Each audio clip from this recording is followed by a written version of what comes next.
আইসল্যান্ডের কথা ভাবলে আমরা ভাবি এটি একটি বরফের দেশ যেখানে প্রচুর পরিমাণ বরফ পরে বরফ থাকে, কিন্তু আসলেতে আইসল্যান্ড একটি সবুজ দেশ যেখানে পাহাড় পর্বত নদী নালা সবকিছু আছে, কিন্তু বরফের একটা টুকরো পাবেন না আপনি আইসল্যান্ড কিভাবে জন্ম হয়েছে এই ভিডিওতে আমরা দেখি চলুন।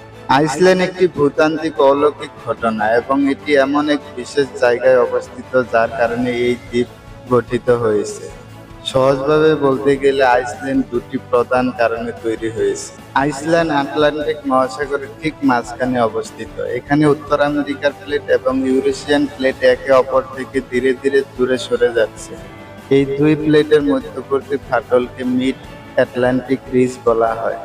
এই ফাটলের ঠিক নিচে পৃথিবীর অভ্যন্তরে একটি বিশাল উত্তপ্ত বা হট স্পট রয়েছে। এখান থেকে প্রচুর পরিমাণে গলিত ম্যাগমা বা লাভা উপরের দিকে উঠে আসে। গত প্রায় ৬০ মিলিয়ন বা ৬ কোটি বছর ধরে মিড আটলান্টিক রিজ বরাবর এই হট স্পট থেকে ক্রমাগত লাভা উপরের দিকে ধেয়ে আসছে। মহাসাগর তলদেশে এই লাভা জমা হয়ে ঠান্ডা হতে শুরু করে এবং ধীরে ধীরে পাহাড়ের আকার ধারণ করে। লক্ষ লক্ষ বছর ধরে অগ্নিপাতের ফলে এই পাহাড়গুলো সমুদ্রের পানির উপরে উঠে আসে এবং আজকের আইসল্যান্ড দ্বীপটি তৈরি হয়।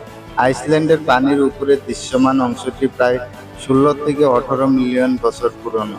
সহজ কথায় বললে সমুদ্র তলদেশে দুই প্লেট সরে যাওয়া বা ফাটল দিয়ে নিচ থেকে উঠে আসা গরম লাভা জমে জমে আইসল্যান্ড তৈরি হয়েছে। এটি এখনো একটি ভূতাত্ত্বিক সক্রিয় দ্বীপ যেখানে অনেক আগ্নেয়গিরি রয়েছে এবং প্লেটগুলো প্রতি বছর কয়েক সেন্টিমিটার করে সরে যাচ্ছে।